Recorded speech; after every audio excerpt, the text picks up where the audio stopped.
ties back into something you did last year. So you're going to have some knowledge to build off of. I'm going to teach it like you don't know it though, okay? So today we're going to be solving polynomial inequalities, and we're going to be using sign charts. These are very helpful. Now, we're actually going to kind of tie a lot of things together today. We're going to think about the sign chart. We're going to think about the graph. We're going to think about what that means with the solutions. We're going to kind of put it all together. Now, sign charts are critical for some things that you'll do later on in math. So learning to use them now when things are a little simpler is a good decision. All right, so we're going to be solving polynomial inequalities, and we're going to eventually get to some higher degree. We're going to start off with quadratics, which you already know. So if I ask you to sketch this the way we've been sketching polynomial functions, what would you do with this function to sketch it? Factoring. Okay, how does this factor? X minus 3, X minus 1. What does that tell me about the x-intercepts? That's positive. They are both positive. We have an x-intercept at positive 1. And we have another one at positive 3. So then we check out the degree and the leading coefficient of our function. What is the degree of the function? 2. 2, therefore it's even. So we know the ends do the same thing. And it is a positive leading coefficient. So what do the ends do? Up, up. Okay, is there any multiplicity at the root? No? So we're going to just pass right on through. It's a parabola. And it's a parabola. Yep. Now, obviously this is just a sketch. I didn't put any marks on my y-axis. I didn't notate exactly where that vertex, which is the minimum value of the function, is. None of that's perfect, but it's a nice little sketch. Okay, so we're going to take kind of what we know, and we're going to tie it into a way to algebraically solve a polynomial inequality. All right, so the first thing we're going to want to do is set it, actually, it says equal to 0, but it's really going to be not equal to 0 because it's going to be greater than or less than, or it's going to be an inequality. Then we're going to factor. We're going to mark the zeros, it should be actually roots, on the number line because it's an inequality, not a function. And then we'll determine the sign of each interval. So, same function. So we know how it factors. X minus 3, X minus 1. So that's step 1, factor. After we set it equal to 0, factor. And then we're going to mark those roots on the number line. So I need a 1 and a 3. And this is my x-axis. So it goes from negative infinity to positive infinity. Okay?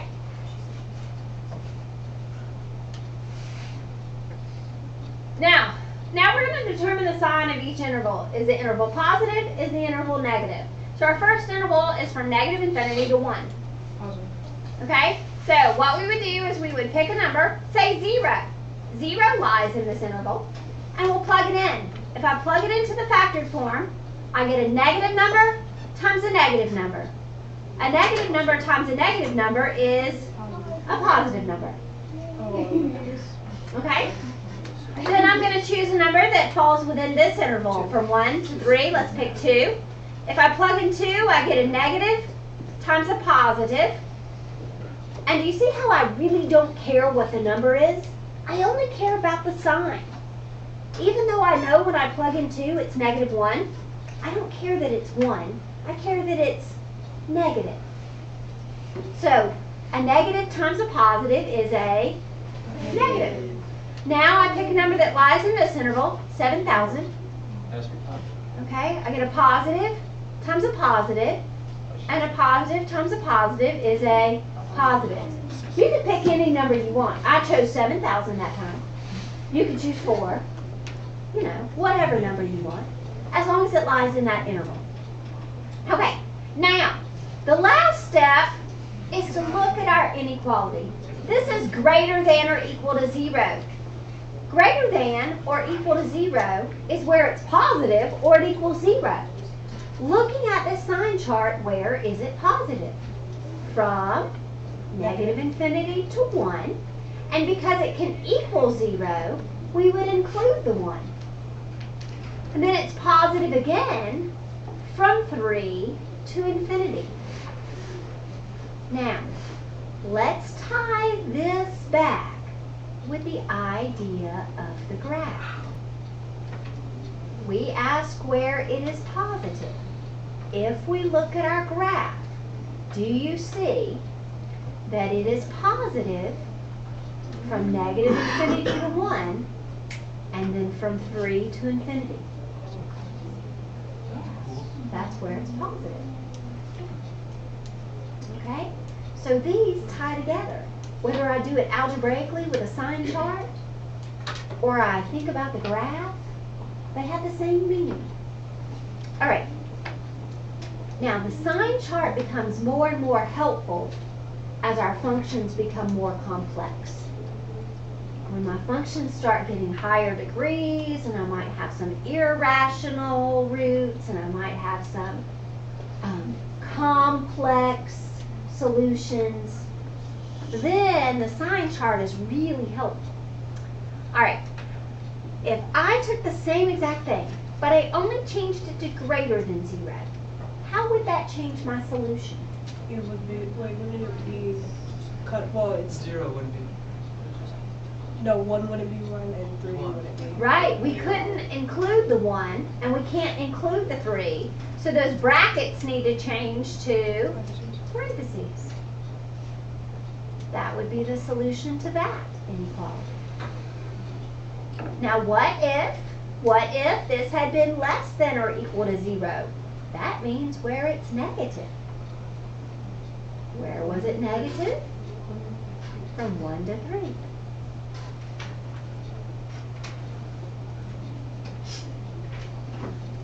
Where is it just less than 0? 1 to 3, non-inclusive. So here it's inclusive, here it's non-inclusive.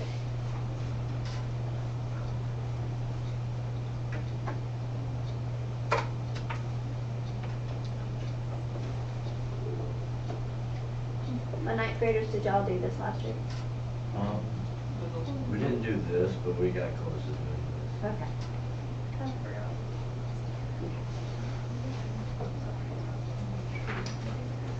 All right, one for you to try. Remember that step 1. Set it not equal to 0.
I did yesterday. I mean, this is easy. I mean, it's not hard.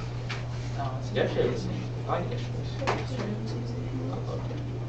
Oh wait, no, 2 days ago. Okay, I was about to say, there's Wait, no way you no. thought yesterday was Yesterday like- was the one we had to do like all those Square root function of the Yeah, if you boxes. said that was the easiest one, then you're just drugs?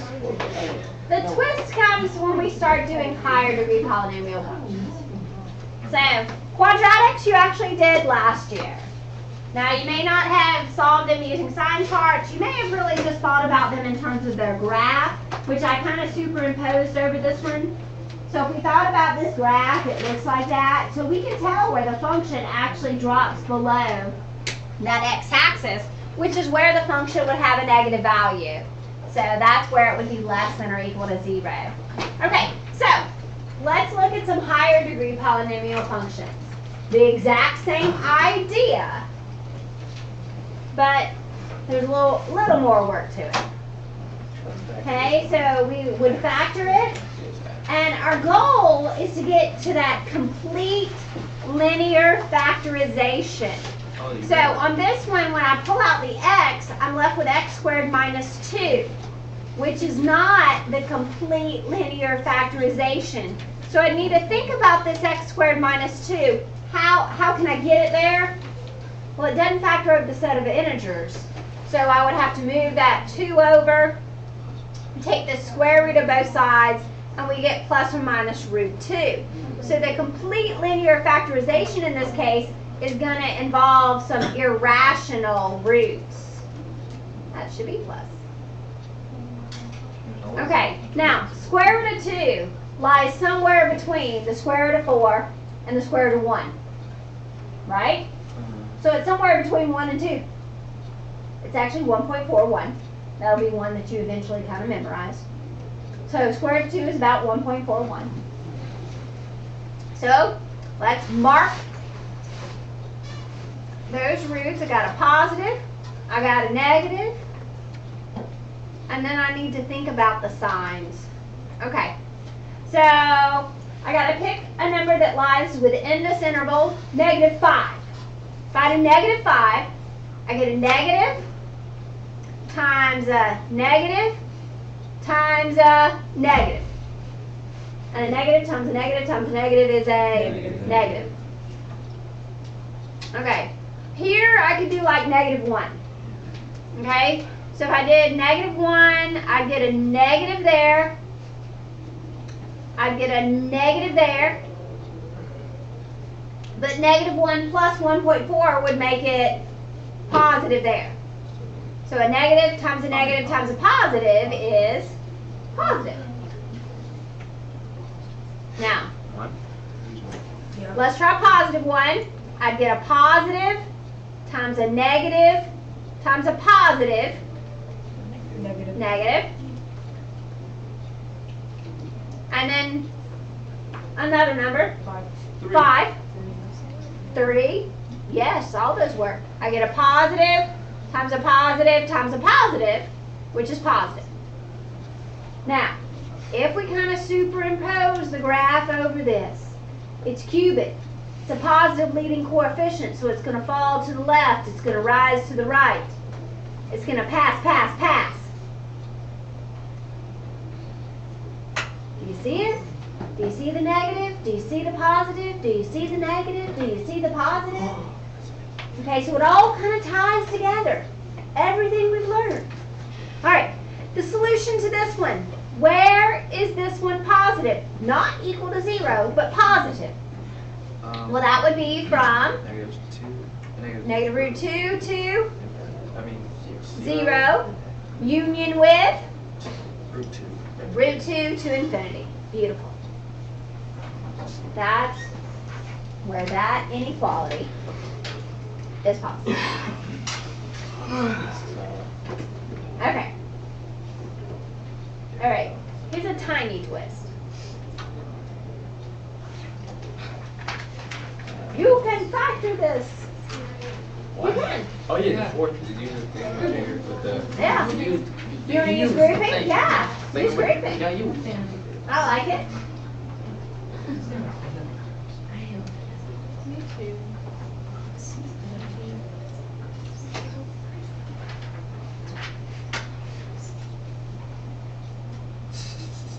What? At the beginning of the year, you never thought you would be this good at factoring. For real. I know. Wow, I like her. When y'all came to me, you're like, we can't find her. Yes, you can. It's awesome.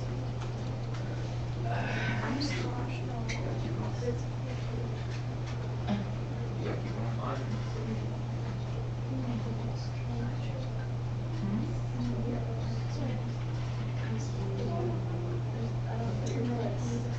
Here comes the twist. That's right. Here comes the twist. Just a slight one. Okay, so this is a sum of squares, which doesn't factor the set of integers.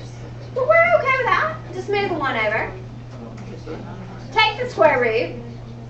And when we take the square root of a negative, we get I. Oh, shoot. It's I. Okay, so this factors to this, and this. Now, when I go to mark my x-intercepts,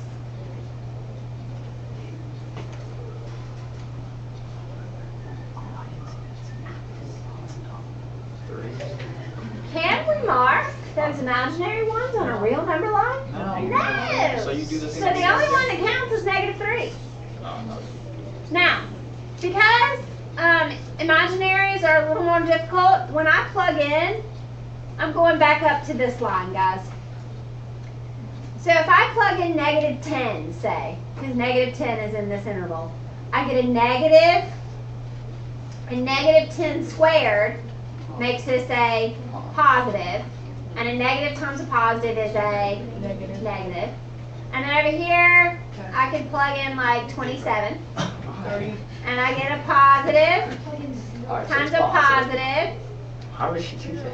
and you get positive. Yeah, 0 would have been a much better choice, but I was feeling 27. So you got 400. Alright? So, where is this greater than or equal to 0?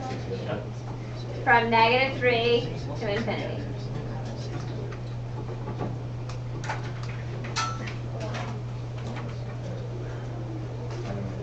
Why? Are you asking where it's negative? Right there. It's positive? That's positive. Greater than positive. You just forget what you signed. No, I'm trying to figure out how she Maybe you need new glasses. Alright, last problem. Last problem we're going to look at 4 different ways. What if it's greater than or equal to, just greater than, less than or equal to, or just less than? Okay, so first, set equal to 0, not equal to 0, we're good. 2 factor. Yeah, that's right, the x squared comes out. Good. Alright, so we're completely factored, so we can sketch our line. Get that bad boy. Alright, we're going to throw a 0 on here and a positive 1 on here to create our sign chart.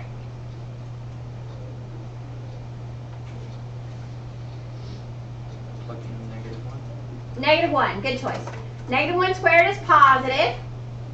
-1 minus 1 is negative. So it's negative. 1.2. You want to do like 0.5? Sure. 1/2 squared is positive, but 1/2 minus 1 is negative. Okay, now this is weird. That's not much. Did you notice that this is the first one that had repeating signs? Let's go back and look. Yeah. Changed. Yeah. Alternated. Alternated. And Zimmy nailed it. Yeah. It does this. She stole it from you. Awesome. Because we have the balance right there. Alright? Okay. And then finally, if we pick a number over here, let's say 8, we get a positive times a positive, which is a positive. And you guys knew this. I mean, Ansley and Zimmy were like, this is going to bounce. It's going to bounce and live down there, and it's going to pass through right there. That's what the graph would do if we thought about the graph. Okay, so I'm going to erase the graph real quick. Alright. So, where is it greater than or equal to 0? X. Careful. So, Less than negative one two. to Wait, more than one to infinity. one and more. Okay, and we don't get full credit. Because you have to have the bracket. We got the bracket. I didn't say that. You said I didn't say This answer is not right. Wow. Okay. That It makes needs so to much sense, be- Miss Willoughby. Why is it not right? What do you think, Brock? If it's 0, Because there's some place right here where it's 0. So it's just the 0, not an interval. It is just that 0. So we can't use bracket. We have to use set notation. So we can't use our bracket and parentheses. This is not an interval. This is 1 point. 1 value. You got to use the braces.